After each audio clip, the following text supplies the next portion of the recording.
para ulama sekalian yang dimuliakan Allah SWT, bil khusus orang tua kita Bapak Kiai Haji Muhammad Husni Tamrin, Sahibul Makan, penguasa tempat ini. Mudah-mudahan Allah SWT memberikan barokah yang berlimpah kepada beliau sekeluarga. Bapak-bapak, ibu-ibu, hadirin wal hadirat, anak-anakku generasi muda Islam yang dimuliakan Allah SWT. Wajiblah kita bersyukur pada Allah SWT. Salawat dan salam kita sampaikan untuk baginda Rasulullah Sallallahu Alaihi Wasallam. Hidup ini nggak lama, paling 60-70 tahun kita mati. Tapi kubur lama, ribuan tahun, belum kiamat-kiamat, belum bangun-bangun dari kubur.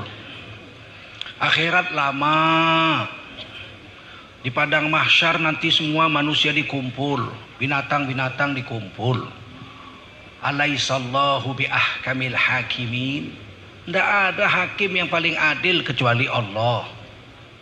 Kalau di dunia ini zaman Rasulullah 1400 tahun yang lalu, Rasulullah bersabda 3 hakim, 2 masuk neraka, 1 masuk surga.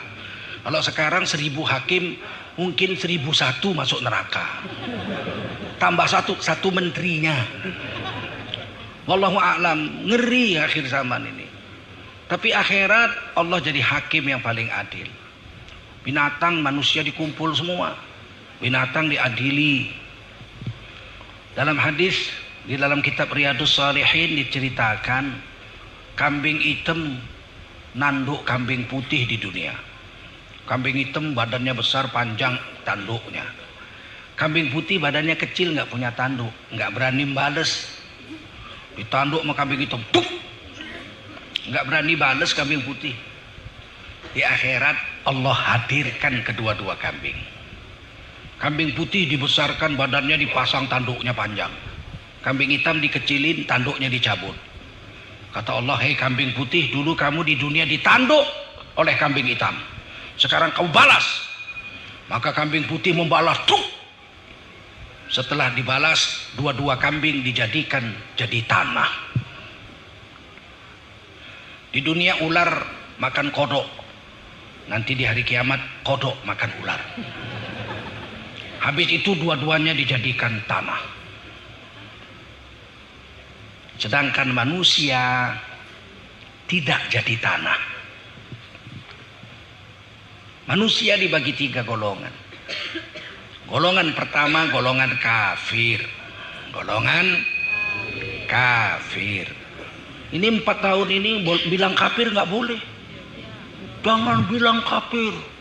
Penebar kebencian. Pemecah belah persatuan. Ini negara ini belum ada kafir, udah ada di Quran ditulis. Betul nggak? Tidak NKRI. Gundulmu nggak NKRI. Sekarang ini susah Pak, Islam dianggap musuh. Kalau udah Islam soleh dikit dianggap anti Pancasila. Padahal Islam itu Pancasila, betul nggak?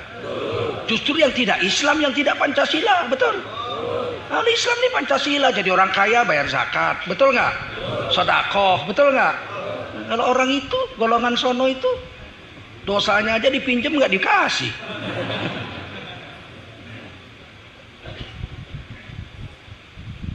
Hari ini orang Islam nggak boleh soleh. Soleh sedikit dipersoalkan, pakai cadar. Harus diamati, perlu dibina. Yang perlu dibina itu nenek-nenek umur 70 masih pakai rok pendek. Itu perlu dibina. Kucing aja lihat dia udah nggak selera. Kucing aja lihat dia buang muka, pahanya udah keriput. Itu yang perlu dibina. Gelar hajah umur 70 masih pakai rok pendek, masih joget sama laki orang, ke kanan, ke kanan, ke kanan dan ke kanan, ke kiri, ke kiri, ke kiri dan ke kiri. Sakitnya tuh di sini, sakit. Itu yang perlu dibina. Orang pakai cadar mau dibina, suntuluyu gue, ya nggak?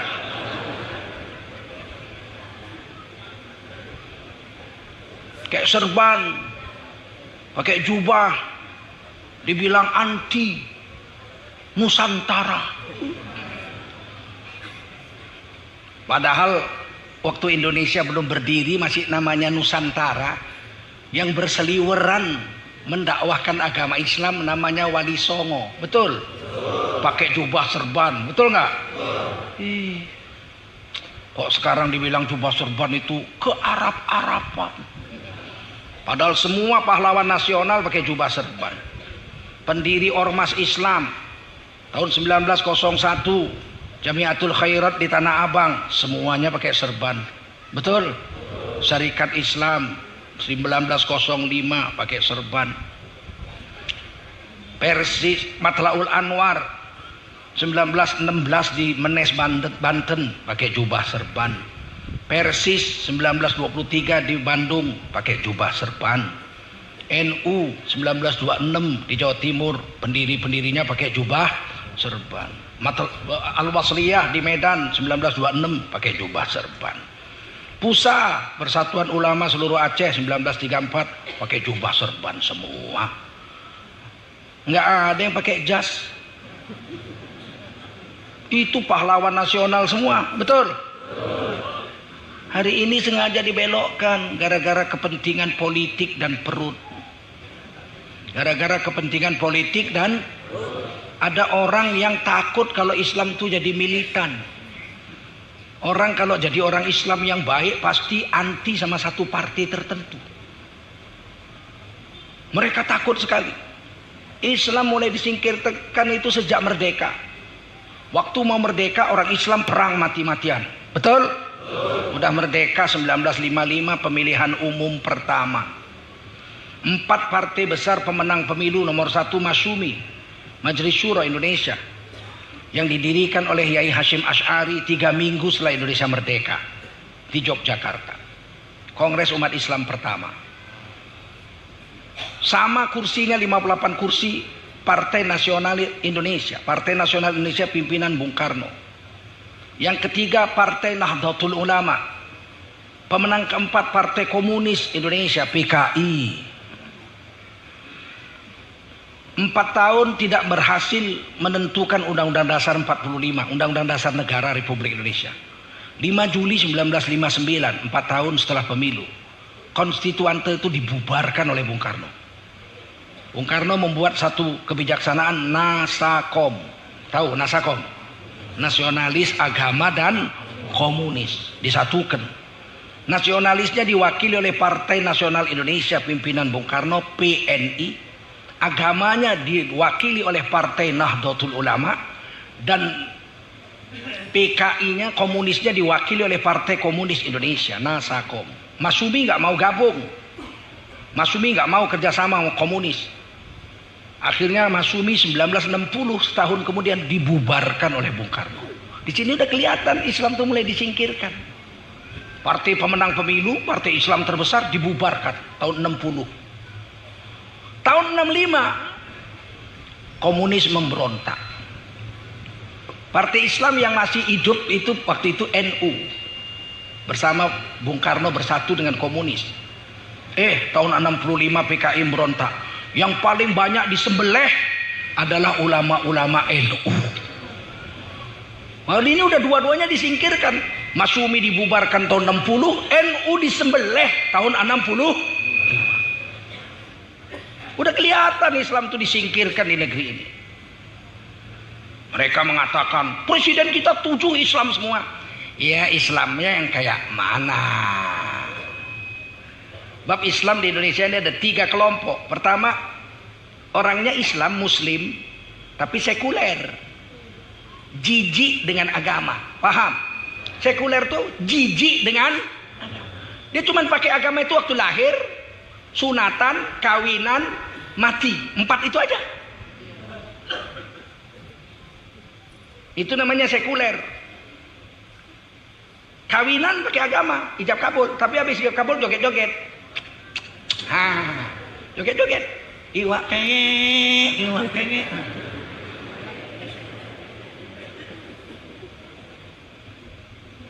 Yang kedua, yang pertama Muslim sekuler, yang kedua Muslim religius. Islam, tapi kelihatan agama dikit. Tapi kalau kepentingan politiknya terganggu dengan agama, politiknya didudukan, agamanya dibuang. Tapi lebih bagus dari sekuler. Masih mau pakai serban, waktu pemilu pakai serban. Masih mau tahlilan, la ilaha illallah, mau sambil lirik-lirik. Yang ketiga, religius nasional. Kelompok ulama-ulama yang cinta NKRI tapi nggak mau melepaskan agama dari ujung rambut sampai ujung kuku. Ini yang sekarang ditakuti. Religius nasionalis ini ditakuti sekarang. Orangnya soleh-soleh tapi cinta NKRI, dia mau negara kesatuan Republik Indonesia ini tetap abadi sampai hari kiamat. Tapi bukan sekedar NKRI, tapi NKRI yang baldatun thayyibatun wa rabbun ghafur. Bukan NKRI yang bejat, membolehkan zina, membolehkan homoseks, membolehkan mabuk, membiarkan minuman keras, pabriknya nggak ditutup-tutup, sudah 72 tahun merdeka. Narkoba datang kemari tontonan, bertonton. Kalau narkoba masuk Indonesia 1 on, seludup, betul. Kalau narkoba masuk Indonesia 1 kilo, seludup, betul. Nah kalau sekali masuk 200 ton, bukan seludup, itu impor. Apa namanya?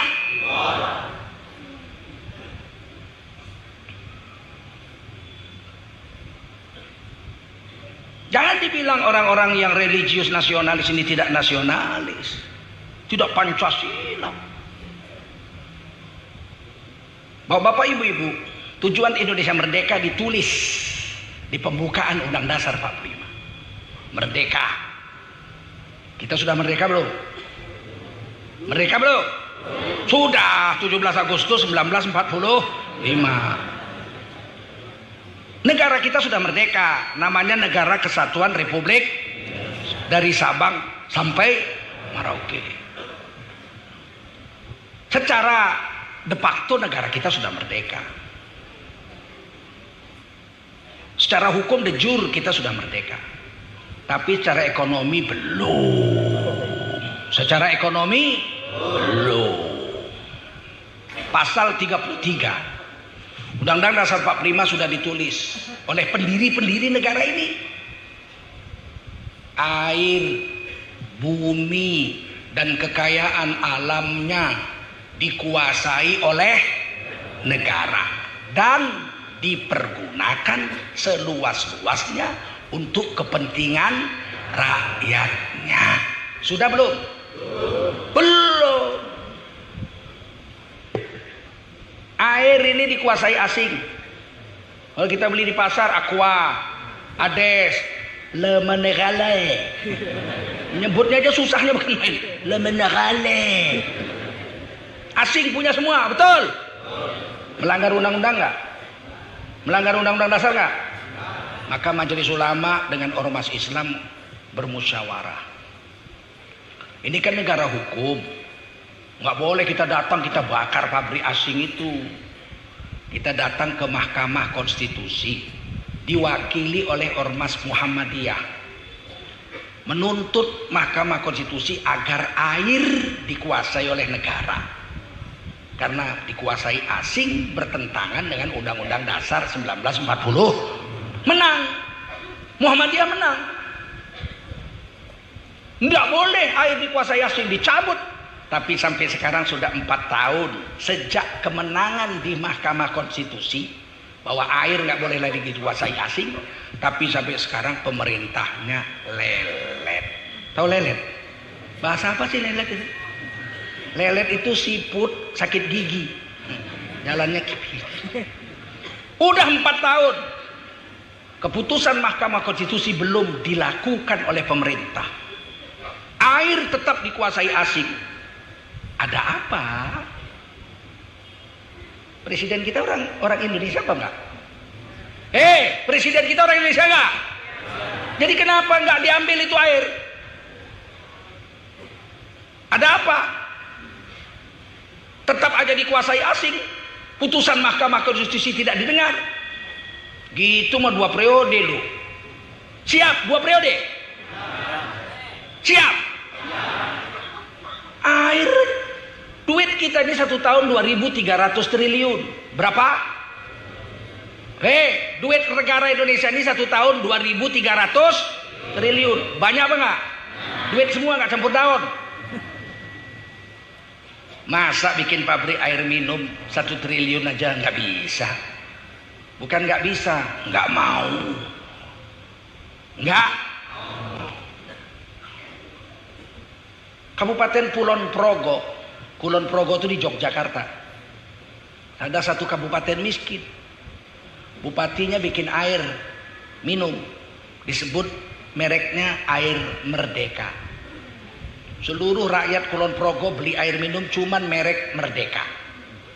APBD-nya, anggaran belanja daerahnya 20% terpenuhi dari jual air saja.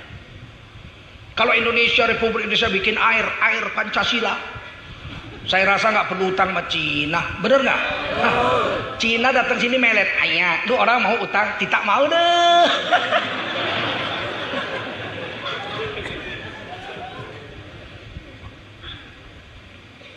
Kita orang Islam harus cerdas. Fatona, betul? Kita sudah merdeka, tapi secara ekonomi belum. Makan kita 9 bahan pokok, zaman Pak Harto dikuasai negara, dikuasai oleh Bulog. Apa? Sekarang dikuasai 7 orang keturunan Cina. Makanya nggak pernah stabil harga. Ini hari beras main, udah masuk impor 1 juta ton. 1 juta ton masuk musim panen yang lalu, bulan Maret. Harga beras tetap mahal 12.000 ke atas. Menterinya ditanya, Pak, sudah masuk 1 juta ton beras impor? Sudah, kok beras masih mahal? Ditawar dong. Begini jadi menteri. Telur naik dari 20.000 sekilo jadi 30.000, betul? Betul apa bohong? Kuat, betul apa bohong? Sebelum dibilangnya saya pembohong, saya dibilang pembohong. Telur nggak naik. Naik apa enggak? 20 jadi 30.000. Menterinya bilang apa? Ini akibat Piala Dunia. Karena orang pada nonton Piala Dunia lapar makan Indomie pakai telur. Jadi harga telur naik. Aku kalau jumpa mau ku selentik itu bibirnya. Emang yang nonton Piala Dunia cuma orang Indonesia, orang Malaysia, orang Singapura, orang Brunei, orang Filipina, orang Afrika, orang Amerika, orang Eropa nonton Piala Dunia apa enggak? Kenapa yang naik telur cuma di sini? Begitu jadi menteri. Rusak, Pak. Kita udah merdeka tapi secara ekonomi belum. Menterinya pun ngomong sembarangan begitu coba. Ibu, cabai mahal, tanam sendiri. Ibu, daging mahal, makan keong. Ya Allah, kejamnya menteri. Ini lebih kejam dari penjajah Belanda. Penjajah Belanda di Medan dulu banyak, di perkebunan tembakau. Penjajah Belanda itu disebut Tuan Menir, apa namanya? Tuan Menir, dia bilang sama pembantunya, inem, pagi ini kue mesti masak daging untuk dibikin sayur sup ya. Daging nomor 1 yang warna merah kue beli, bikin sup. Yang enak pakai kentang, pakai bawang. Kalau sudah masak itu daging kue orang tidak boleh makan ya. Itu daging untuk tuan sama nyonya. Kue orang masak sendiri itu beli tulang ya. Kue bikin sup tulang, kue makan tulang supaya kue punya tulang kuat, supaya kue punya kerja bagus. Kue makan tulang, daging untuk tuan sama nyonya. Masih lumayan, tuan nyonyanya makan daging sapi, si inem makan tulang sapi. Kalau ini lebih parah. Nggak ada orang Belanda bilang, inem, hari ini kue bikin sup yang enak, daging nomor 1 yang warna merah. Kalau sudah masak itu untuk tuan sama nyonya, kue masak bekicot ya. Nggak ada. Ini lebih parah dari penjajah Belanda, betul?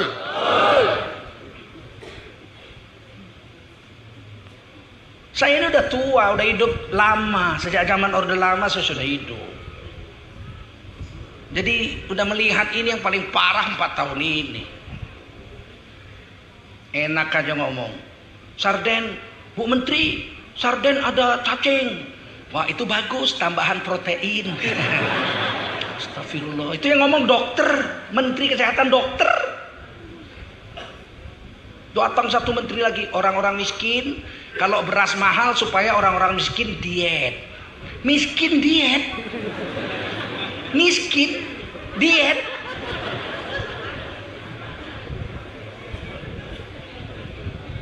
Astagfirullahaladzim.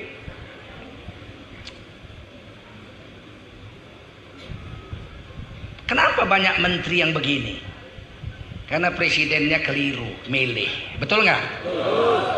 Kenapa presidennya keliru milih? Karena memang nggak ngerti tentang ilmu pemerintahan. Mau 2 periode? Mau? Siap pilih presiden baru? Siap? Alah, nanti kasih 100.000 belok. Enggak? Enggak? 100.000 itu menghina. 100.000 itu 5 tahun. 1 tahun 20.000. Bagi 365 hari. Tusuk gigi pun bisa beli. Betul? Siap? Pilih presiden baru? Kalau dikasih 1 juta? Kalau kasih 10 juta?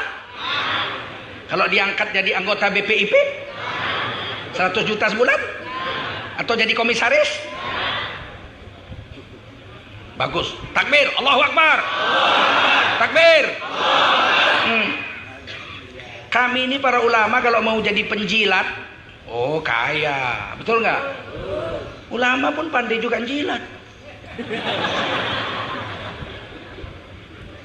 Tapi ulama itu harus menyuarakan kebenaran. Ulama itu harus menyuarakan itu. Enggak tertarik. Katanya yang bikin rusak tuh tahta, harta dan wanita. Tapi nomor 1 harta dulu. Orang nggak tahan kena harta. Diangkat jadi menteri belok. Diangkat jadi kepala ini belok. Kasih duit ini belok. Kasih jabatan gini belok. Diiming-imingi calon wakil presiden belok. Diancam mau ditangkap KPK belok. Saya ingin beritahu, kalau kita ulama atau ustadz atau tokoh masyarakat terlanjur berbuat salah, boleh kan? Pernah kan? Mungkin kan? Walladzina idza fa'alu fahishah aw zalamu anfusahum dzakarullah. Orang-orang yang bertakwa mungkin saja satu hari pernah berbuat fahsya, dosa besar. Apakah terlanjur berzina, apakah terlanjur korupsi? Zakarullah, langsung ingat Allah. Fastaghfaru li dzunubihim, segera dan segera, 2 kali segeranya itu. 2 kali segeranya. Fa-nya segera, sin-nya segera. Fastaghfaru li dzunubihim, langsung nyungsep minta ampun sama Allah. Begitu. Saya ingatkan kepada kawan-kawan semua, kalau kita terlanjur berbuat salah, jangan mau jadi kucing yang ditangkap ekornya.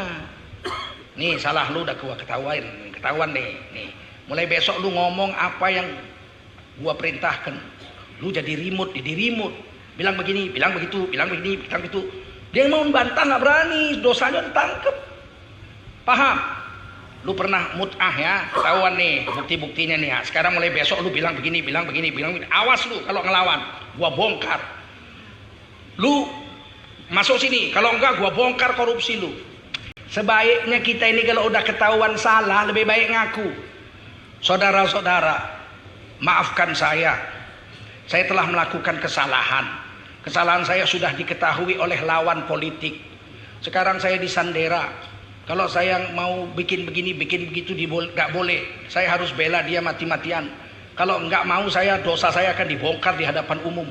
Daripada saya disendera, daripada rakyat rusak, daripada umat sesat, saya ngaku memang saya pernah berbuat salah. Saya bongkar hari ini kesalahan saya. Maafkan saya mau minta ampun sama Allah. Pergi ke satu tempat, zikir, tobat sama Allah. Jangan mau dirimut. Ini baru namanya orang yang beriman dan bertakwa kepada Allah. Betul? Jangan gara-gara kita punya salah, rusak umat sedunia ini kita bikin. Paham?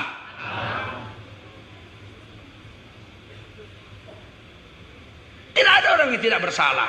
Tapi orang yang bersalah, orang yang terbaik dari orang bersalah adalah orang yang tobat kepada Allah. Ngaku aja, saya pernah berbuat begini-begini. Sudah selesai. Kalau enggak disandera. Dipikir dia karena baik, rupanya karena takut aibnya dibongkar. Nah, yang golongan pertama di hari kiamat golongan kafir. Orang kafir langsung masuk neraka, nggak diperiksa-periksa. Fattaqun narallati waquduhan nas wal hijarah uiddat lil kafirin. Takutlah kamu sama neraka yang bahkan bahan bakarnya adalah manusia dan batu. Kalau orang belajar fisika takut sama neraka. Sebab apa? Bahan bakarnya manusia dan batu. Ini air kalau dimasak di bawah api 100 derajat Celcius, air ini nggak mampu lagi menahan panas lebih dari 100. Dia akan cair, dia akan berubah menjadi uap. Nggak sanggup air menerima panas lebih dari 100 derajat Celcius. Kalau kita ambil baja dibakar merah 2500 derajat Celcius, dia cair. Nggak sanggup baja menerima panas lebih dari 2500 derajat Celcius. Tapi kalau batu, ambillah batu sebesar gajah, bakarlah di bawahnya 10.000 derajat, belum berubah apa-apa. 20.000 derajat dia masih bisa tahan. Bagaimana kalau manusia bahan bakarnya di neraka adalah batu, panasnya keluar 10.000 derajat Celcius, jadi apa kita? Maka kata Allah, fattaqun nar, takutlah kamu sama neraka. Uiddat lil kafirin, disediakan, dijanjikan untuk orang kafir. Jadi kalau kita orang kafir jangan menghibur diri. Walaupun saya kafir, belum tentu masuk.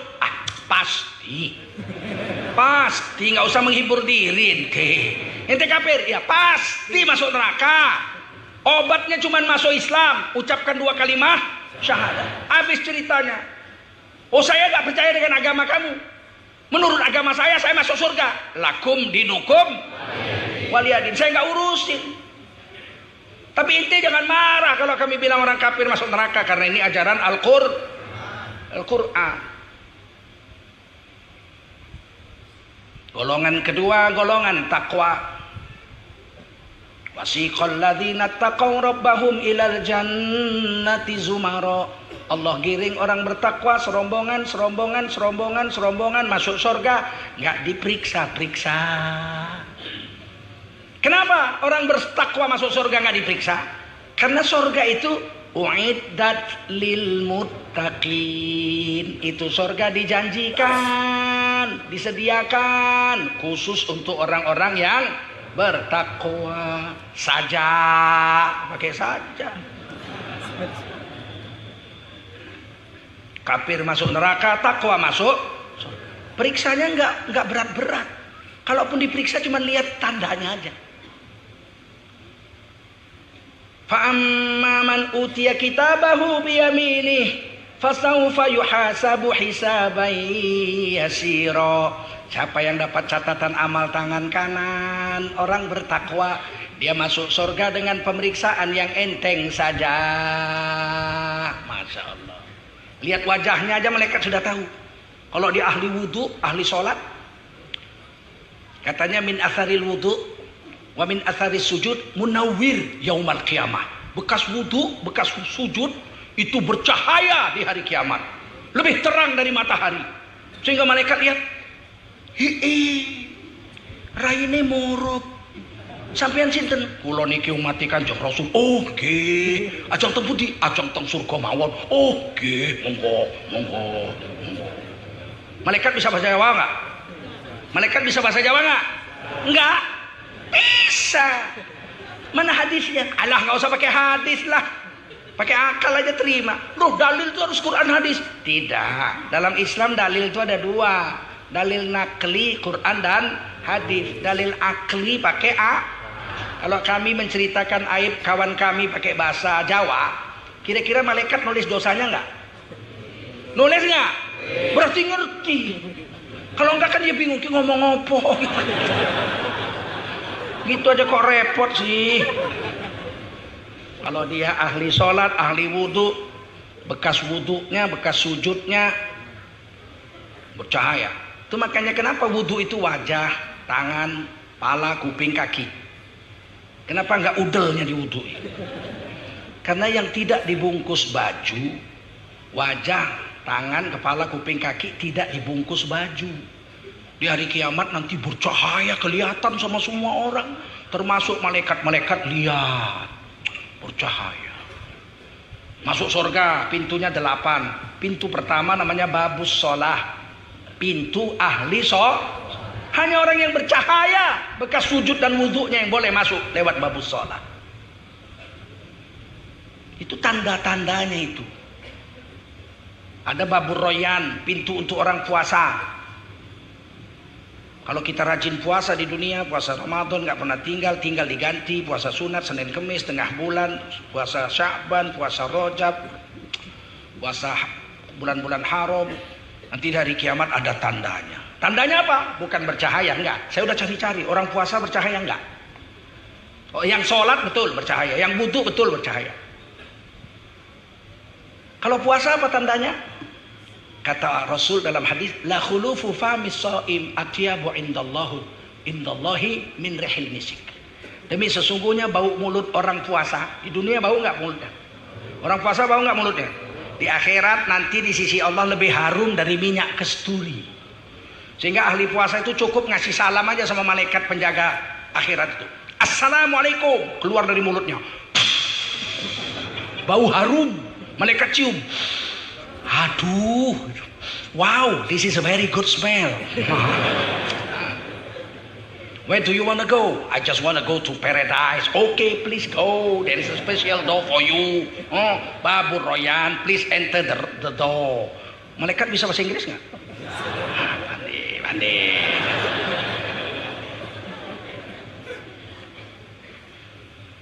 Begitu. Wayang qalibu ila ahlihi masrura, dan orang bertakwa masuk surga dengan tenang, damai, pemeriksaan ringan, lihat wajahnya, cium mulutnya, sudah tahu. Dan mereka masuk surga menjumpai istri mereka di dalam surga sana. Jadi laki-laki perempuan yang soleh dan solehah sama solehnya, perempuannya lebih dulu masuk surga 500 tahun dari laki-laki. Ibu-ibu lebih dulu masuk surga dari suami ibu kalau sama-sama soleh. 500 tahun. Ibu kenapa harus di make up dulu? Kalau masuk surga itu harus dicantikin dulu. Sebab surga nggak ada orang jelek. Yang hitam-hitam nggak bisa masuk surga. Yang tua apalagi, nenek-nenek nggak masuk surga. Rusak surga kalau ada nenek-nenek. Nggak bisa. Oleh karena itu perempuan-perempuan didulukan masuk, dimandikan di sebuah sungai di surga namanya Nahrun Haya, sungai kehidupan. Di situ ibu dimandiin langsung kulitnya tukar jadi merah jambu, pink. Keriput-keriputnya hilang, cantik dan muda lagi, umur 17 tahun. Nisaul jannah min nisa'id dunya afdalu min hurin ain. Ini hadis dalam kitab Fathul Mu'in. Kitab fikih. Tapi ada hadis. Perempuan dunia yang bisa masuk surga lebih cantik 70 kali lipat dari ratunya bidadari. Ini makan cengkol, makan pete, makan terasi, makan teri. Tapi kalau masuk surga 70 kali lebih cantik dari ratunya bidadari. Bidadari bahasa Arabnya hur. Apa? Kalau ratunya hurun ain. Apa? Setiap 70 bidadari ada satu ratunya bidadari. Istri kita jangan anggap remeh. Biarpun tonggek pendek, isem pendek, kalau masuk surga lebih cantik 70 kali daripada ratunya bidadari. Makanya jadi solehah, Bu. Biar di dunia jelek, asal di surga cantik. Daripada di dunia cantik, di akhirat bengep. Betul?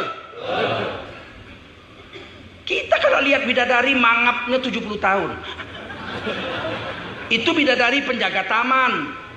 Bagaimana bidadari Ratu Hurun In?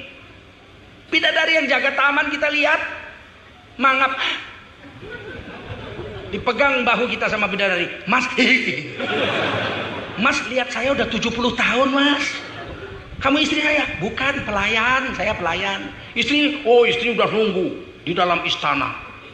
Lari-lari. Ya Allah. Istrinya udah pakai baju sutra hijau. 70 lapis. Panas dong. Ini sorga bukan perumnas.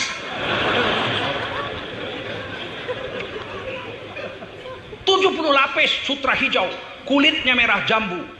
Tidur di atas tempat tidur dari yakut merah. Miring ke kanan menunggu suaminya 500 tahun.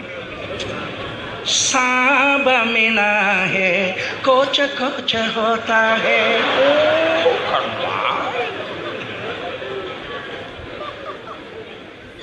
Begitu suaminya masuk kamar, dia lihat istrinya mangap 4.900 tahun. Dipegang sama istrinya. Mas, kowe siapa? Aku wagiem mas, bojomu. Loh, kowe mbiyen nang dunia kok pendek tonggek pese elek. Iki surga mas, ora eneng wong elek. Betapa indahnya hidup orang bertakwa. Kulitnya merah jambu seperti kulit Nabi Adam dan Hawa. Kita ini keturunan Nabi Adam dan Hawa, betul? Ada di stempel. Warna kulit kakek nenek moyang kita itu warna merah jambu itu. Di mana? Di kuku. Pijit kukunya.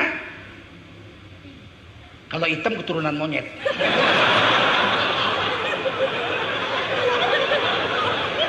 Warna apa? Pink. Pink. Itulah warna kulitnya ahli surga. Bayangin. Makanya nggak usah jahat-jahat hidup ini, betul nggak? Sementara hidup ini dunia ini, betul nggak? Dunia sementara, akhirat selama-lamanya. Orang kaya mati, mati, rakyat biasa mati, raja-raja. Gubernur mati, wali kota mati, kiai mati. Apalagi orang biasa mati semua kita. Kullu nafsin dha'iqatul maut. Mati kita semua. Di akhirat yang berlaku hanya amal soleh saja. Betul? Dunia tinggal semua, betul? Istri tinggal, ibu dulu janji sehidup semati di bawah pohon jambu. Begitu suami mati mau ikut gak dikubur? Bohong. Bapak dulu janji si ibu semati gak? Saya enggak. Saya bilang sama istri kita kawin, cocok, oke. Tapi saya nggak mau makan uang ceramah, nggak apa-apa. Saya kerja, saya punya ijazah. Saya kerja, nggak usah makan uang ceramah, kawin. Tapi saya nggak pernah janji saya hidup semati. Dan saya bilang kalau saya mati, kamu jangan kawin lagi. Saya bilang gitu. Ya kalau saya kawin lagi, ku banting tempat tidurmu.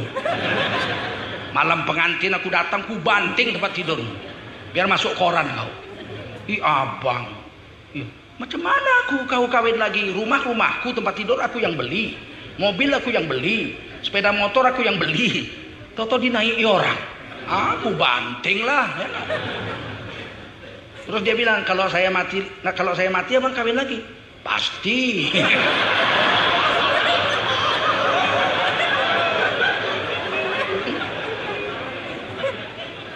Wis abang lah, kalau kau mati siapa yang ngurus aku? Nggak ada, aku mesti kawin lagi.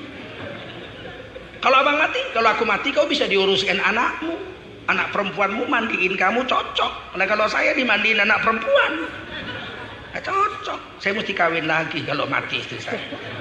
Betul nggak? Nyokong? Setuju? Setuju? Kalau mati. Kalau masih hidup saya pun nggak mau. Saya nggak mau kawin dua, nggak mau. Karena Rasulullah tidak memadu istri pertama. Siti Khadijah radhiyallahu anha wafat umur 65 sebagai satu-satunya istri. Setia Nabi. Umur 65 masih seksi. 65 masih seksi. Seksi? Ada 65 coba? Seksi? Rasulullah umur 65, istri beliau umur 50, bertahan dengan satu-satunya istri 25 tahun. Maka saya mencoba mengikuti Nabi, coba. Mudah-mudahan berhasil. Sudah 26 tahun. Doa dong berhasil. Kalau gagal apa boleh buat? Tapi sudah 26 tahun bertahan dengan satu istri. Begitu sunnah Nabi. Sudah wafat istri pertama, Nabi duda setahun. Umur 51 baru Nabi nikah. Dicarikan wanita solehah namanya Saudah binti Zam'ah. Nabi umur 51, istri keduanya umur 61.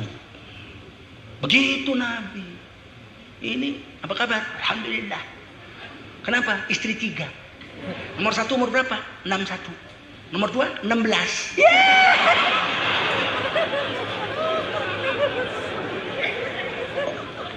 Kok begitu? Ikut sunnah gondol. Jangan bawa sunnah. Kalau mau kawin bilang aja saya mau kawin, nafsu saya besar. Bawa sunnah. Saya kawin karena sunnah. Nanti jumpa Nabi, kau kawin karena sunnah atau karena nafsumu? Ditabok mencong.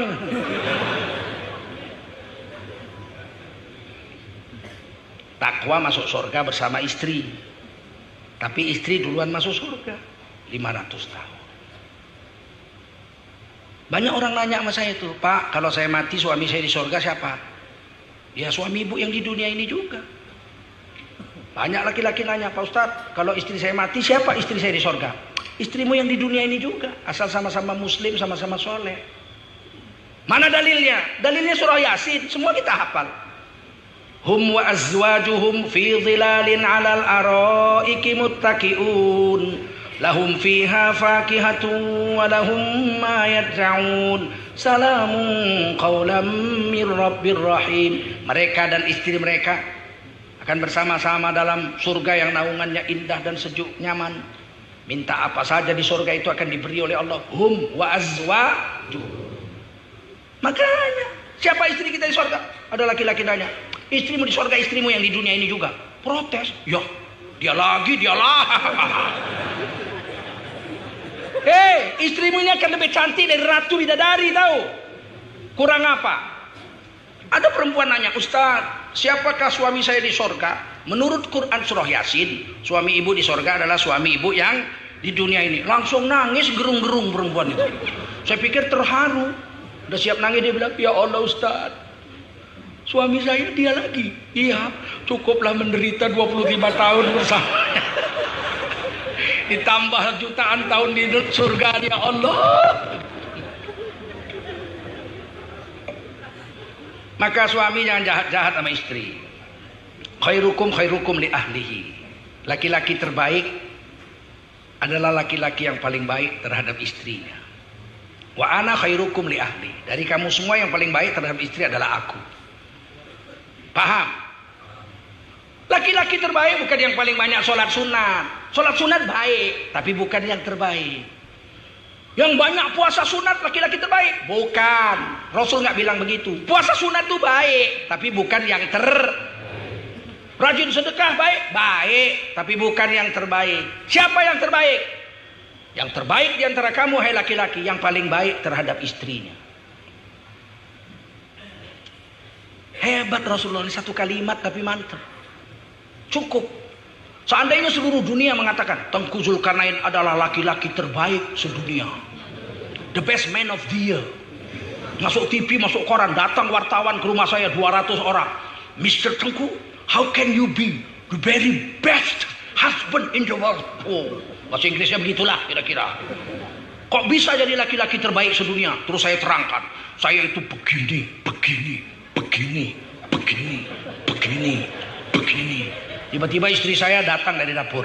Mana laki-laki terbaik itu? Kata wartawan, ini suami ibu ini. Iya bu, ini laki-laki terbaik. Iya bu, ini. Terus istri saya bilang satu kalimat.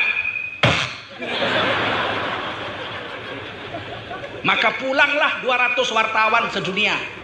Batallah penilaian orang sedunia saya laki-laki terbaik kalau istri saya bilang, siapa laki-laki terbaik? Laki-laki yang paling baik terhadap istrinya.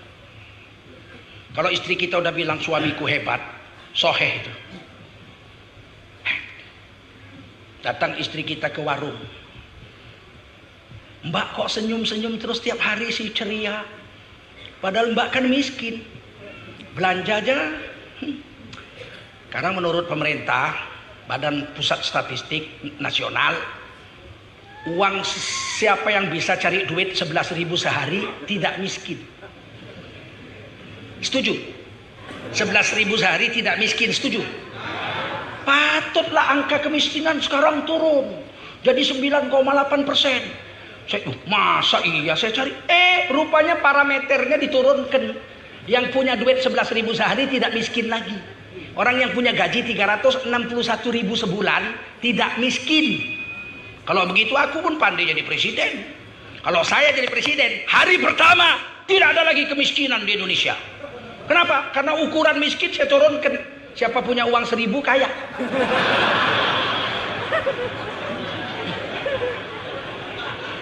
Begini mau 2 periode.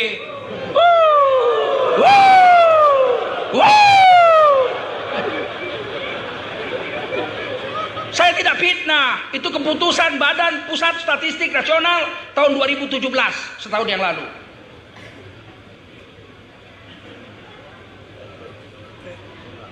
Datang istri saya, ada satu perempuan datang ke warung. Kau kan orang miskin, tapi wajahmu kok berseri-seri tiap hari.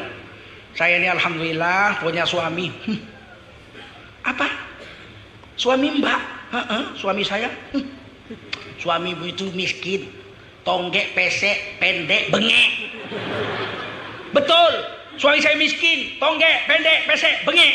Tapi supaya anda semua tahu ya, suami saya itu adalah itu soheh. Tapi kalau orang kaya naik mobil harga 4 miliar Mercy, kalungnya 0,5 kilo dipakai semua sampai melet, gelangnya 0,5 kilo dipakai semua, baju sutra, sepatu kulit rusa. Jumpa teman-temannya di mall, jeng, ya Allah, suami kaya, pejabat negara, mobil Mercy, kalung 0,5 kilo. Kurasa mbak lah manusia paling bahagia sedunia. Tiba-tiba perempuan ini bilang,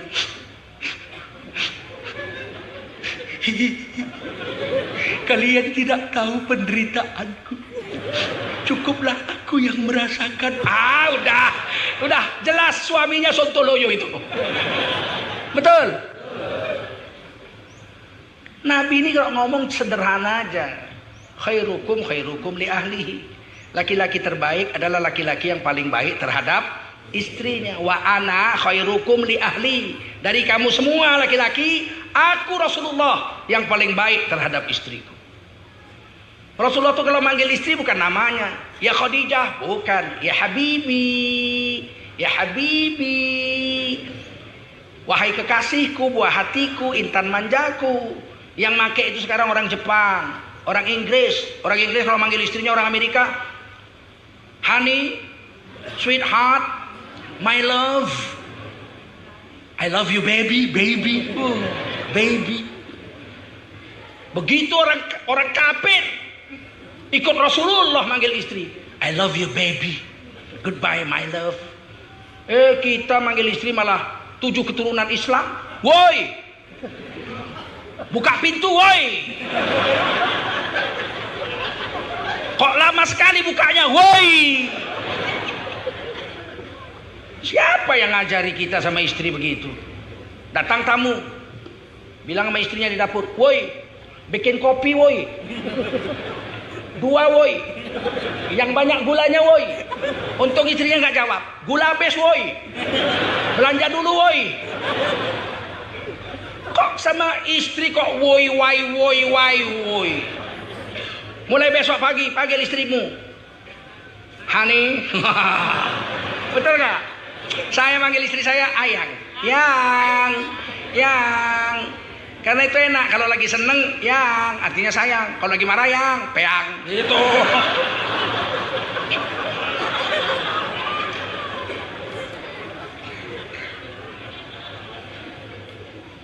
Orang bertakwa baik terhadap istri. Orang bertakwa masuk surga nggak diperiksa, orang kafir masuk neraka nggak diperiksa. Tinggal yang di tengah-tengah nih. Kafir nggak, takwa nggak. Kalau yang ini ditimbang amal, diberdirikan. Jadi kafir nggak ditimbang amal. Apanya yang mau timbang? Kafir. Takwa kan timbang, nggak usah ditimbang kalau takwa. Wajahnya bercahaya, mulutnya harum, jubahnya bersinar. Mana ditimbang? Tapi yang tengah-tengah ini. Beriman, mengucap syahadat iya. Tapi banyak dosa. Nah, ini ditimbang. Fa amma man thaqulat mawazinuhu fa huwa fi 'ishatir radiyah. Kalau banyak baiknya dari jahatnya setelah ditimbang masuk surga. Wa amma man khaffat mawazinuhu fa ummuhu hawiyah. Wa ma adraka ma hiya narun hamiyah. Kalau ditimbang amal banyak jahatnya dari baiknya. Baiknya ada tapi banyak jahatnya. Apa boleh buat masuk neraka? Kejam Allah? Enggak. Sebab berbuat baik dibayar 10. Man jaa bil hasanati falahu asyru amsalihha. Siapa berbuat satu kebaikan dibayar 10 kali lipat. Wa man jaa bis sayyiati fala yujza illa mislaha wa hum la yuzlamun. Siapa berbuat satu dosa dibayar satu saja dosa. Berbuat satu baik dibayar 10 pahala. Giliran ditimbang banyak dosanya dari pahalanya. Memang sontoloyo lah. Paham? Paham? Wa ma zalamuna walakin kanu anfusahum yazlimun. Kami tidak menganiaya mereka. Mereka lah yang menganiaya diri mereka sendiri. Ada orang beriman berusaha banyak. Kata malaikat, kau sholat ke masjid pun. Kok masuk neraka kamu? Ya saya sholat ke masjid, datang bawa sendal jepit, pulang bawa sepatu beli.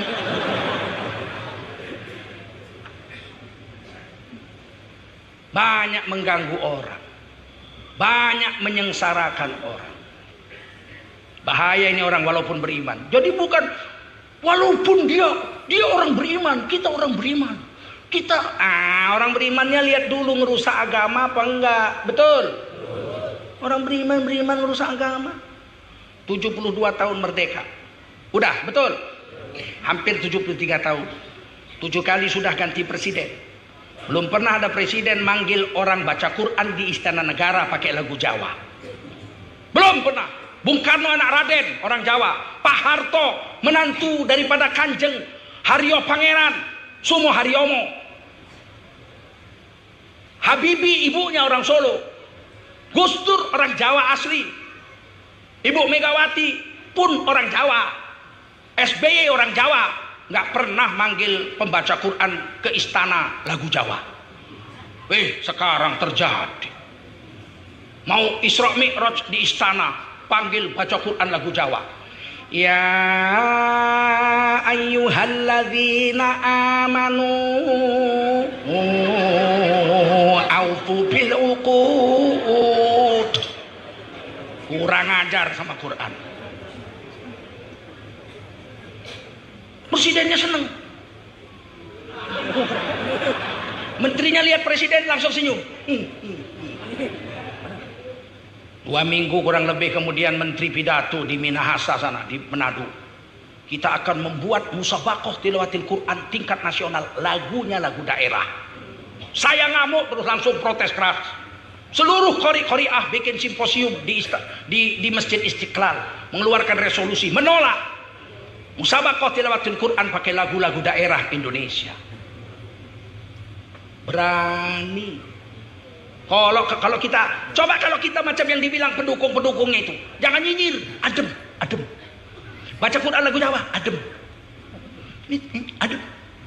Apa nggak rusak Quran se-Indonesia? Dibikin musabaqah, peserta nomor undian 1 dari Sulawesi Selatan membawakan lagu Angin Mamiri. Angin mamiri ku pasang, alam nasrah laka sadrak. Wa wada'na anka wizrak alladhi anqadha dhahrak. Peserta nomor 2 dari Jawa Barat membawakan lagu Manuk Dadali. Manuk Dadali, alhamdulillahi rabbil alamin, arrahmanir rahim, maliki yaumiddin. Bagaimana Quran? Peserta nomor 3 dari Sumatera Utara membawakan lagu Sinanggar Tulo. Sinanggar Tulo, Tulo, Tulo, alhamdulillahi rabbil alamin, alhamdulillahi rabbil alamin. Bagaimana? Peserta nomor 4 dari Yogyakarta membawakan lagu Yeneng Tawang Ono Lintang. Yeneng Tawang Ono Lintang, cahayu kulia ayyuhal kafirun, la a'budu ma ta'budun wala antum abidun nama a'bud. Apa enggak rusak? Dari Solo membawakan lagu Bengawan Solo. Alhamdulillahi rabbil alamin. Besok orang sholat maghrib bawa gitar semua. Dari Papua lagu Yamko Rambe Yamko, Yamko Rambe Yamko, idza jaa nasrullahi wal fath.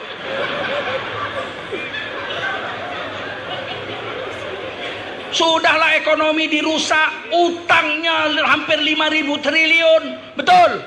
Aset negara, jalan tol, pelabuhan, pengelolaannya semua dijual ke asing, betul? Agama dirusak pula. KTP sekarang ditulis aliran kepercayaan sama agama disamakan derajatnya. Kurang ajar sama agama. Begitu masih ada ulama yang kesana. Astagfirullahaladzim. Apa nggak lihat mata hatinya, basirohnya itu? Kerusakan hari ini bukan kerusakan ekonomi saja, tapi kerusakan agama. Orang menghina agama dibiarin, nggak ditangkap. Ahok ditangkap karena 7 juta orang demo. Buktinya Sukmawati nggak ditangkap, betul? Masih mau 2 periode? Siap ganti presiden? Cukuplah sampai di sini ceramah kita. Mudah-mudahan kita semua 17 April 2019 jangan ada yang tidak mencoblos. Pilihlah DPR, DPD, presiden yang soleh saja. Siap?